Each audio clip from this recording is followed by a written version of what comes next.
संबंधित होत आहे।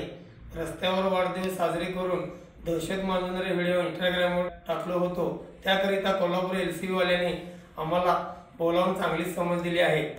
इथून पुढे आम्ही व्हिडिओ कोणी करणार नाही। तुम्ही पण करू नका आणि प्रसारित करू नका व्हिडिओ, ही नम्र विनंती आहे।